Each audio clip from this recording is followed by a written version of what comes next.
जे बे बारावहाय जोंनि एनडिबिनि गायसनगिरि रन्जन दैमारि बिथांखौ जों लोगोसे जोंनि साद' कमरेडफोर जायफ्रा जेलाव दङ बिथांमोनखौ जोङो जुलाइ दाननि पार्लियामेन्ट सेसननि 125 एमेन्डमेन्ट बिल पास जानायनि सिगांनो बख'नानै गासैबो रायजो राजानि साजेसन बायदियै सुबुरुन बायदियै जोंनि एनडिबिनि गायसनगिरि रन्जन दैमारिखौ फैगौ इन्टारिम गभर्नमेन्टआव जोङो बर'लेण्डनि बा बिटिआरनि चिफ बानायनो थाखाय जों थांखि खालामदों।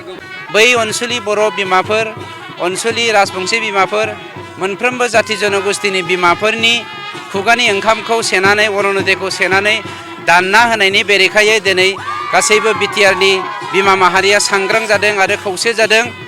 जोंनि 19 नं सिडली चिरां बियाबाव दासिम जोंनि 43टा जा प्राइमारि दङ आरो 287टा बुथ कमिटि दङ। गासै जोंनियावहाय 1365टा पारा दङ, थामहिनबा सुब्बा दङ। बेफोर गासै सुब्बायाव जोङो मिटिं खालामजोब्बाय। दा जोंना थार्ड फेज जागासिनो दङ। बे थार्ड फेजखौ आं नोंथांमोननो मिडियानि गेजेरजों बुंना होनो नागिरला। दासिम जोंनियाव 1400निख्रुइबो बांसिन मिटिं जानानै थांबाय। एभ्रिथिं इज क्लियार। दा जोंना मोनसेल' खोथा माखासे मावबावनांगौ दङ। बे मावनांगौआ जादों रायजोफोरखौ जोङो बिपिएफनि माखासे नंखाय बानसावनानै मानसिफोरखौ थगायनाय बै ओनसोलनि बर' बिमाफोर ओनसोलनि राजबंसि बिमाफोर मोनफ्रोमबो जाथि जनगोष्ठीनि बिमाफोरनि खुगानि ओंखामखौ सेनानै अरुण'दयखौ सेनानै दानना होनायनि बेरेखायै दिनै गासैबो बिटिआरनि बिमा माहारिया सांग्रां जादों आरो खौसे जादों। बेफोर गासैबो फिननायखौ जोंनि रायजो राजाफ्रा नैबे 9 एप्रिल खालि जानो गोनां एसेम्बलि बिसायख'थि बे बिसायख'थियाव फिथाइखौ होनो थांगासिनो दङ आरो बिनि साजाखौ हाग्रामानो होनो थांगासिनो दङ। लानानै खाम्फा बरग'यारि बिथाङा मोनसे समाव गाव जेब्ला इउपिपिएलआव दंमोन अब्ला इन्टारिम सरकार जागोन होननानै बुंदोंमोन। नाथाय बिथाङा दा फिन बिपिएफआव थांफिननायनि उनाव इन्टारिम सरकार जाया, बिपिएफ सरकारा बाया बायदि बिबुंथि लायो। मोनसे खोथा खोनासं, नोंथांमोननि मिडियानि गेजेरजों आं बुंनो नागिरदों जे जोंनि सरकार थानाय समावनो जोङो 125 एमेन्डमेन्ट बिलनि पास जानायनि बेलायै जों सावरायदोंमोन। नाथाय गासै 10टा काउन्सिला मोनब्रै स्टेटआव दङ।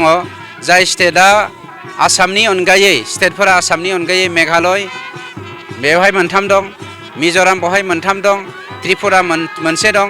बे मोनस्नि काउन्सिलनि 3 स्टेटआ हेफाजाब होयैनि जाहोनाव जोंनो हम मिनिस्ट्रिया साजेसन होनाय बायदियै सुबुरुन होनाय बायदियै जोङो दुलाराय बर' फरायसा आफादनि बानजायनायाव आरो दैदेननायाव जोंनि माखासे इन्टेलेक्सुवेलफोरजों साजेसन लानायनि गेजेरजों जोंनि सरकारनि समावनो जोङो मोनसे प्रप'जाल हरनाय जादों जे बिटिआरनि एकर्डआ जेरावहाय आसामाव जादों, आसामाव जानायखायनो जोङो बाखि मोननै डिमा हासाव आरो कार्बि आंलंखौ लाफानानै बर'लेण्ड बे मोनथामजों 125 एमेन्डमेन्ट बिलखौ पास खालामनाय जाथों होननानै बाथ्रा होनाय लेखा बेखौ फैगौ जुलाइ दाननि गोलोम बोथोरनि पार्लियामेन्ट सेसनाव भारत सरकारा एमेन्डमेन्ट खालामनानै थामहिनबा 125 एमेन्डमेन्ट बिलखौ पास खालामनायनि गेजेरजों बेवहाय इन्टारिम लाबोनाय जागोन ना गभर्नर रुल लाबोनाय जागोन बे बुस्थुखौ सावरायनाय जागोन।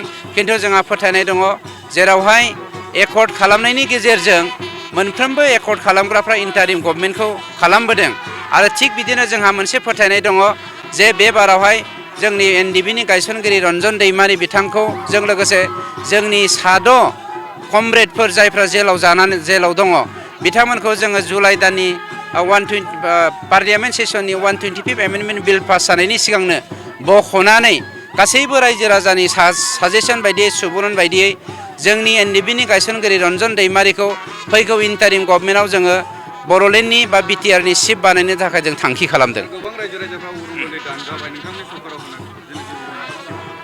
अरुण'दयखौ ओरैनो स्टेट गभर्नमेन्टनिसो होनाय आरो बे स्टेट गभर्नमेन्टनि होनायखौ हाग्रामाया बा बिपिएफआ लास्ट 3 मान्थआव बिजेपिजों सावरायलायनायनि रायलायनानै आरो डिसि एडमिनिस्ट्रेसनफोरखौ मेनेज खालामनानै जोंनि नैबे बियाब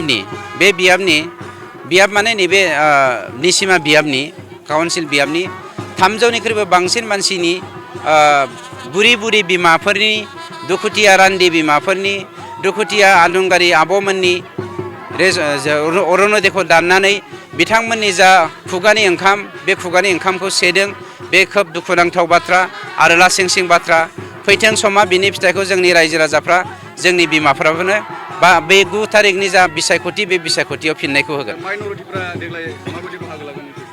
माइन'रिटिनि साननायानो एन्टि बिजेपि दौ आरो जोंना बिपिएफआबो बुंखादों बिपिएफ माने बिजेपि माने बिपिएफ बिपिएफ माने बिजेपि आरो एनडिए माने बिपिएफ बे बाथ्राखौ स्पष्ट होखादों जेराव जोंनि माइन'रिटिफ्रा बिपिएफनि एगेन्स्टै गसंनो गोनां जाबाय आरो जादों मानोना थांनाय समाव बिथांमोना हारसिं सरकार दागोन होननानै माइन'रिटिफोरखौ थगायनानै ख्रिस्टियानफोरखौ थगायनानै मुस्लिमफोरखौ थगायनानै भट लादोंमोन।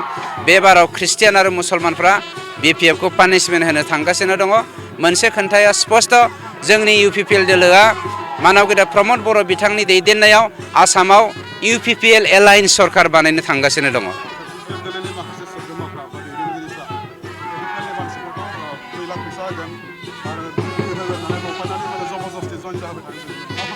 आं दाखालि मोनसे नोंथांमोननि बे मिडिया आरो फेसबुकाव पस्ट खालामनायाव ससियेल मिडियायाव पस्ट खालामनाय मोनसे नुदों बिपिएफ माने स्किम दानग्रा, बिपिएफ माने अरुनदय दानग्रा, बिपिएफ माने थगायसुला, बिपिएफ माने मा होनो नासयग्रा बेफोरबायदि ससियेल मिडियायाव जोङो पस्ट होनायखौ नुदों आरो बेखौ जोंनि रायजो राजाफ्रा बिराद मोजाङैनो शेयार खालामदों। बे बुस्थुआ जोंनि बुंनाय नङा गासैबो रायजो राजाया 35 लाख बिटिआर बासिया दिनै हमदांनो हादों।